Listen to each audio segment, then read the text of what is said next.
जय हिंद। पुलिस का एक इंस्पेक्टर ऑफिस से घर पर आने के बाद घर पर चहलकदमी कर रहा था।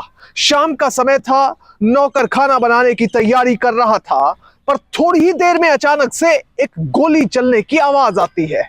नौकर को लगा कि शायद इंस्पेक्टर साहब ने गलती से गोली चला दी होगी, पर अचानक से एक और दूसरी गोली चलती है। जब दूसरी गोली चलती है, वो पुलिस को इन्फॉर्म करता है। पुलिस भी आती है और इंस्पेक्टर के कमरे की तस्वीर देखकर सभी के पैरों तले जमीन निकल जाती है, क्योंकि दूसरी गोली इंस्पेक्टर साहब को लग चुकी थी और कमरे में खून ही खून बिखरा हुआ था।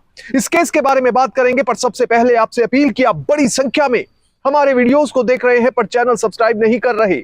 अगर आप इस वीडियो को देख रहे हैं तो फौरन चैनल को सब्सक्राइब कीजिए, बेल नोटिफिकेशन ऑन कीजिए, वीडियो को ज्यादा से ज्यादा शेयर करें और इसके साथ ही अपना कमेंट देना ना भूलें। इस पूरे केस की सच्चाई जानने के लिए वीडियो को बिल्कुल आखिर तक देखें, कतई भी स्किप ना करें। अब यह पूरा मामला समझने के लिए आपको चलना पड़ेगा मध्य प्रदेश के सागर में, जहां पर इंस्पेक्टर अरविंद का पूरा परिवार रहता है। उनकी पत्नी, दो लड़कियां वहीं पर रहती हैं, क्योंकि दोनों की पढ़ाई वहीं से चल रही है। पर अरविंद की पोस्टिंग है छतरपुर में, जो तकरीबन 162 किलोमीटर दूर है और 3.5 घंटे का रास्ता है अगर कार से जाया जाए तो। पर अरविंद अचानक से अपने हाथ से ही अपनी पिस्टल से खुद को गोली मार लेता है। वो ऐसा क्यों करता है, किन हालातों में करता है, इंस्पेक्टर साहब ऐसा क्यों करते हैं, किन हालातों में करते हैं, इसे लेकर कई तरह के सवाल खड़े हुए। अब दरअसल इंस्पेक्टर अरविंद कोजूर छतरपुर सिटी कोतवाली के प्रभारी थे। पोस्ट इंस्पेक्टर की थी और सारा थाने का चार्ज, जिसे स्टेशन हाउस अफसर कहते हैं, एसएचओ, वो उन्हीं के पास था। दिन रात कॉल्स आनी और काम जो है एसएचओ के पास कुछ एडिशनल ही होता है। ऐसे ही अरविंद कोजूर के पास भी काम कुछ ज्यादा ही था। अब फिर आ जाती है 6 मार्च की शाम। इंस्पेक्टर साहब पूरे दिन अपने दफ्तर का कामकाज निपटाने के बाद घर पर पहुंचते हैं। नौकर प्रदीप उनका घर पर इंतजार कर रहा होता है, खाने की तैयारी शुरू कर देता है। अब इंस्पेक्टर साहब को देखकर वो चाय पानी पूछता है। इंस्पेक्टर साहब अपने कमरे में जाते हैं, तभी इंस्पेक्टर अरविंद का कथित तौर पर फोन बजता है। फोन पर दूसरी तरफ से कथित तौर पर कोई लड़की बातचीत कर रही थी। अब इंस्पेक्टर साहब जब फोन पर बातचीत कर रहे होते हैं, तभी दूसरी तरफ से बातचीत कर रहे व्यक्ति से उनकी कहासुनी हो जाती है और यह कहासुनी लगभग वाक युद्ध में या यूं कहे कि लड़ाई में तब्दील हो जाती है। और फाइनली इंस्पेक्टर साहब को इतना गुस्सा आता है, वो ये कहते हैं कि मैं अपने आप को गोली मार लूंगा अगर तुम नहीं माने तो। अब जब यह बात प्रदीप सुनता है, उसे लगा कि शायद कोई आम अपने दोस्त से बातचीत कर रहे होंगे, और थोड़ी ही देर में एक गोली चलने की आवाज आती है। प्रदीप इंस्पेक्टर के कमरे की तरफ दौड़ता है तो देखता है कि उनके हाथ में पिस्टल है, पर इंस्पेक्टर साहब ठीक ठाक हैं।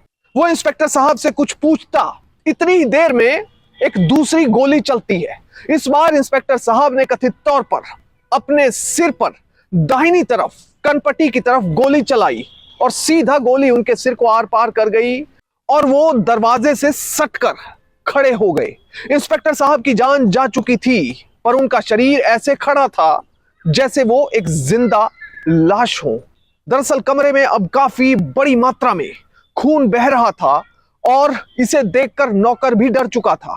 उसने फौरन पुलिस को फोन किया और सारी घटना के बारे में बताया। पुलिस घर पर पहुंचती है, फौरन इंस्पेक्टर साहब का कमरा पूरा खोला जाता है, कमरे की तलाशी ली जाती है, उनके फोन को चेक किया जाता है। यह चेक किया जाता है कि कहीं वो किसी तरह का कोई नोट तो नहीं छोड़ कर गए, पर वहां पर उनका जो फोन है वो सबसे बड़ा एविडेंस और सबसे बड़ा क्लू था। फोरेंसिक के पास इंस्पेक्टर साहब के फोन को जांच के लिए भेज दिया गया। इसके साथ ही इंस्पेक्टर अरविंद कोजूर की बॉडी को पोस्टमार्टम के लिए भेज दिया गया।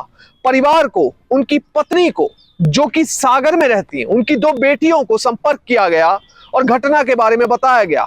उसके बाद इंस्पेक्टर साहब के शव को सागर में उनके पैतृक घर में ले जाया जाता है, जहां पर उनकी पत्नी, उनका पूरा परिवार, उनका बिलख बिलख कर बुरा हाल था। माता पिता छत्तीसगढ़ से आए थे अपने बेटे को आखिरी बार देखने के लिए। पुलिस डिपार्टमेंट पूरा का पूरा इस इंस्पेक्टर को आखिरी विदाई दे रहा था। अब बहरहाल इस पूरी घटना के बाद पुलिस मामले की जांच शुरू करती है। इन्वेस्टिगेशन को, विवेचना को आगे बढ़ाया जाता है। पुलिस को पता चलता है कि 6 तारीख की शाम को इंस्पेक्टर साहब अपने दफ्तर में यानी थाने में सारा कामकाज निपटाने के बाद तकरीबन 6 बजे के करीब घर पर पहुंचे थे और 6:40 से पहले एक फोन आया, जिस फोन के बाद इंस्पेक्टर साहब इतना ज्यादा परेशान हुए कि उन्होंने ऐसा कदम उठा लिया या फिर उनकी पिस्टल से गोली चल गई रहस्यमय तरीके से। पुलिस ने जांच को और आगे बढ़ाया और नाम आया एक लड़की का जिसका नाम था आशी। कथित तौर पर यह बात निकलकर सामने आई कि 25 वर्षीय ये लड़की इंस्पेक्टर साहब के संपर्क में काफी समय पहले आई थी। दोनों के बीच में बातचीत होने लगी, मोबाइल नंबर एक्सचेंज हुआ और उसके बाद इंस्पेक्टर साहब और इस लड़की को रिपोर्टेड फैक्ट्स के मुताबिक एक दूसरे से प्यार हो गया।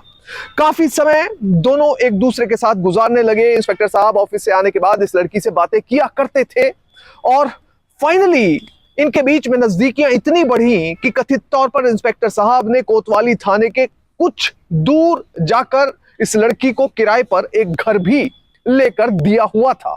पर अचानक से दोनों के बीच में संबंध खराब होने लगे थे। संबंधों में खटास आई। अब खटास आने का कारण क्या था, इसकी विवेचना अभी भी जारी है।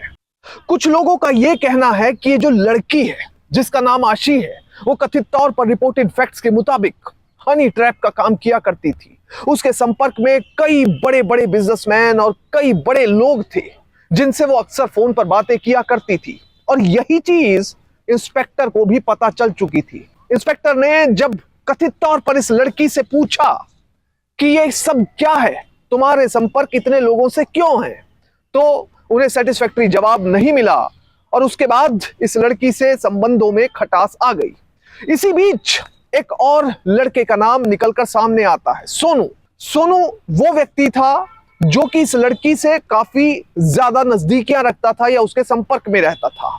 इस बारे में अभी तक कोई डिटेल निकलकर सामने नहीं आई कि सोनू आशी के कितना नजदीक था या उसके किस तरह के संबंध थे, पर इतना जरूर बताया जा रहा है कि सोनू और आशी की नजदीकियों से इंस्पेक्टर साहब परेशान जरूर थे। कुछ लोगों का यह भी कहना है कि इंस्पेक्टर काफी समय से डिप्रेशन से यानी अवसाद की बीमारी से जूझ रहे थे।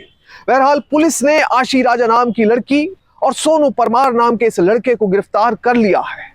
इसके साथ ही 15 अलग अलग लोगों से पूछताछ की गई है क्योंकि पुलिस को शक था कि ये 15 लोग हो सकते हैं जिन्हें इंस्पेक्टर की मौत का असल राज मालूम हो।